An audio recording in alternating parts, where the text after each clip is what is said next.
Alors, d'un point de vue utilisateur, on a vu, on a fait des entretiens avec les utilisateurs de différents potentiels.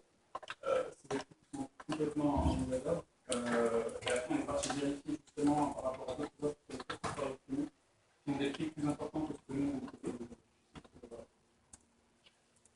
Et par rapport aux assurances, pour l'instant, on n'a pas encore discuté, on a discuté avec les assurances, on a fait des entretiens, mais on n'a pas encore concrètement proposé un contrat avec.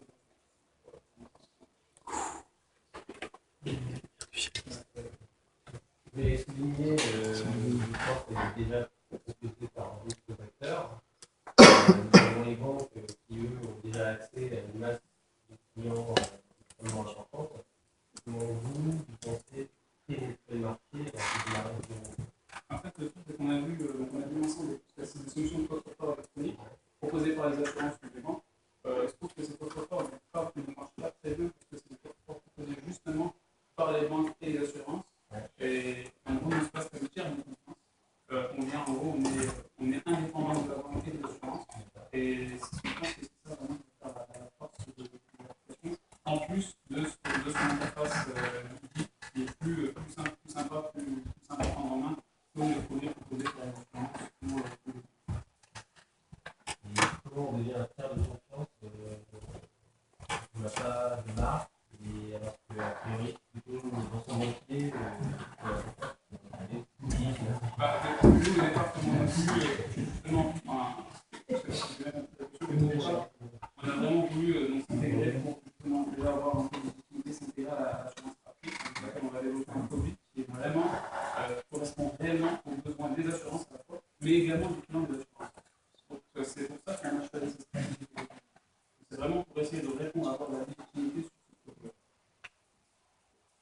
Comment par rapport à prix, vous avez un co-développement, est-ce que vous aurez le droit d'utiliser certaines plateformes pour le partenariat avec d'autres assureurs ou est-ce qu'il Ça, c'est un risque qu'on a aujourd'hui.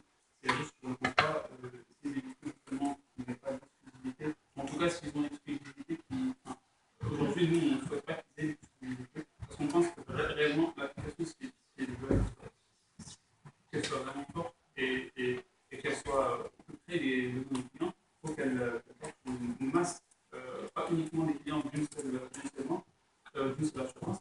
Dans ce cas-là, si vraiment on s'intéresse aux clients d'une seule assurance, on retombe sur le problème de, en gros, on est une application d'appui et du coup, on se différencie pas réellement de ce que fait une assurance. Et dans tous les cas, pour être une certaine confiance, il faut également qu'on mette à disposition sur les plateformes de téléchargement dont on vous a parlé dans Google Play et App Store. Dans tous les cas, on souhaite impérativement mettre ces plateformes. un peu vache de dire qu'après, c'est un espoir dans l'argent moyen.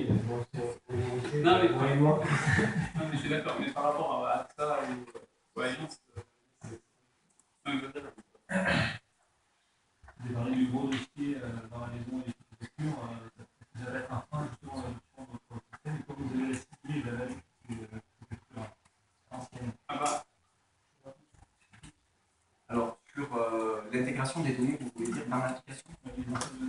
Alors, les anciennes données, tout d'abord, pour faciliter justement l'intégration de ces données dans l'application, on souhaite mettre en place un système d'OCR, de reconnaissance de caractère à partir des factures, quel que soit le type de facture de la personne concernée. Et au cas où la facture n'est pas totalement reconnue grâce à l'OCR, on souhaite mettre en place un système de reconnaissance vocale qui, en énonçant simplement les informations de manière totalement désordonnée, permettra de les replacer directement au bon endroit, dans le bon champ. À côté de cela, on permettra également, dans un dernier recours, une saisie manuelle si jamais les informations n'ont toujours pas été correctement renseignées. Que normalement, c'est normalement sorti lors des entretiens qu'on a fait avec les clients, parce que c'est vraiment c'est de remplir tout à la main. Donc on a essayé de penser à des moyens de remplir le maximum de temps, de simplifier la tâche pour les clients, parce qu'effectivement, notre application va sortir dans un état d'avance. Il y aura un classeur forcément qui sera déjà rempli, et il faudra scanner les documents pour remplir les informations. C'est très facile, ça peut être un énorme, c'est pour ça qu'on a développé. en termes de protection des données, est-ce que c'est un système dynamique ou est-ce que c'est quelque chose que vous avez, enfin, vous êtes plus à la technologie d'un partenaire pour faire des technologies qui sont marché pour que les données. Alors, au départ, pour ce qui est du coffre-fort électronique, nous souhaitons nous appuyer donc, sur un partenaire, mettre des données dans un coffre-fort électronique qui, au départ, ne nous appartient pas. Et pour ce qui est plus précisément de la séparation entre les données concernant les équipements d'une personne et la personne en elle-même, nous pensons avoir deux bases de données. Donc une base de données orientée produit, avec vraiment les produits de tous nos utilisateurs, et une base de données orientée client, avec un lien sécurisé entre les deux, ne permettant jamais de faire le lien entre le client et ses produits. Les données sont protégées, mais les données sur les équipements, consommation, etc., ça, il y a.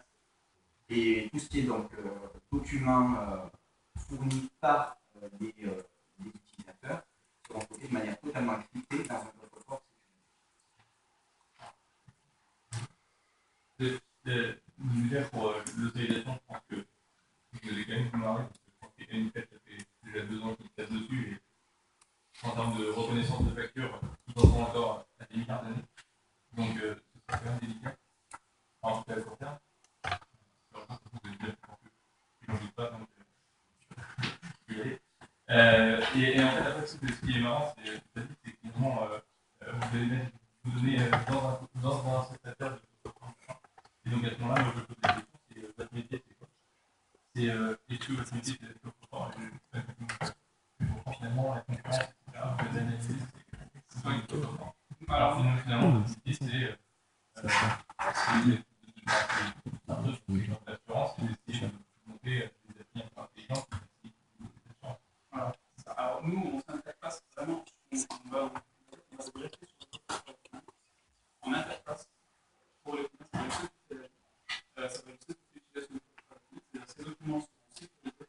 Cet aspect sécurisé nous évite de ne pas aller développer un coffre-fort qui soit nous, alors qu'on peut dès le départ s'intégrer simplement prendre un espace métier et s'intégrer ce coffre-fort, l'utiliser. Et nous, ce qu'on met à disposition, c'est une interface devant le coffre-fort. Une interface dans laquelle les clients pourront venir déposer leurs documents et qui seront directement déposés sur le coffre-fort.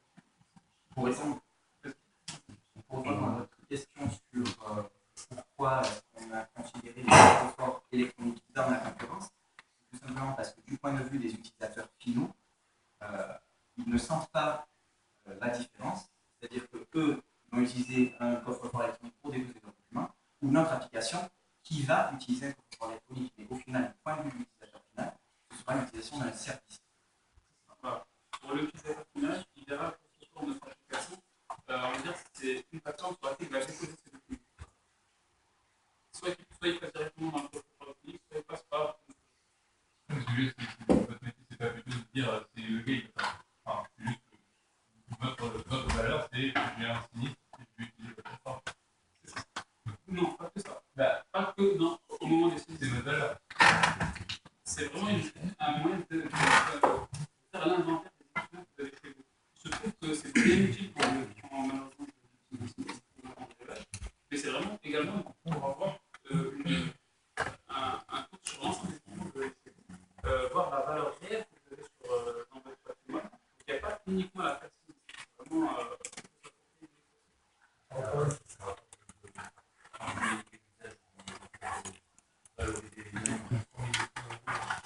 Ça serait bien de savoir si par exemple vous êtes surassuré. Vous avez la négociation des biens. Aujourd'hui, vous achetez une télé ou une voiture, vous ne savez pas quelle est sa vraie valeur 10 ans après, 3 ans après. Enfin, il y a des éléments que vous maîtrisez pas. Et du coup, à ce moment-là, je rebondis sur un truc qui apparaît derrière, c'est que votre deuxième approche de dire, enfin voilà, on peut faire du courtage d'assurance, etc. Comment April va apprécier le fait que vous fassiez du courtage d'assurance alors que finalement, À ce moment-là, ils n'ont plus aucun intérêt à travailler avec vous. non, mais à ce moment-là, nous, on estime qu'on va déjà de l'avance sur l'époque qu'on a codéliqué. C'est-à-dire que quand on a pensé au courtage d'assurance, on ne pense pas ça à court terme.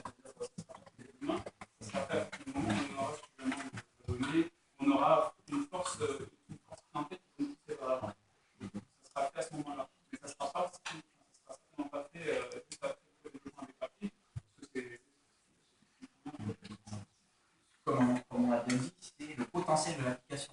On sait bien que par la suite, beaucoup plus tard, une fois que nous aurons déjà plusieurs contrats avec plusieurs assurances, et Je sais. C'est pas là qui se passe il y a 2 jours. là où on peut aller si Autour de qui vous avez appréhendé le coût de stabilisation, la partenaire externe, le support, les espaces serveurs,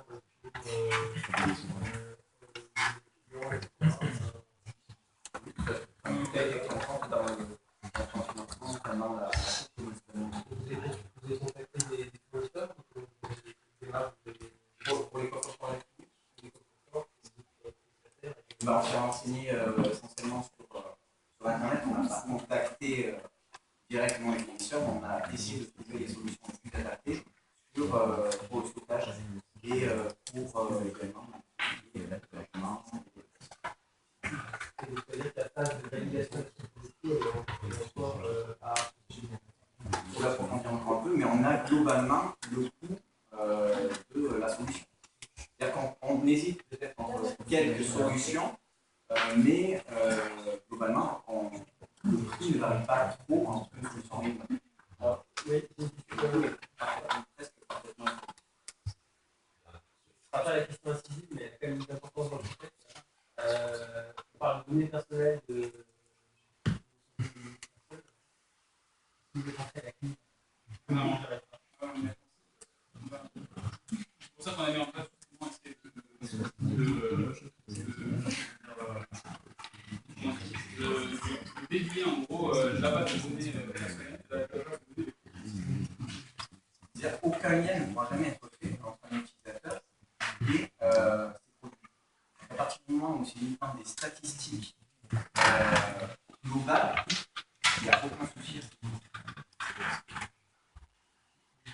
Très bien.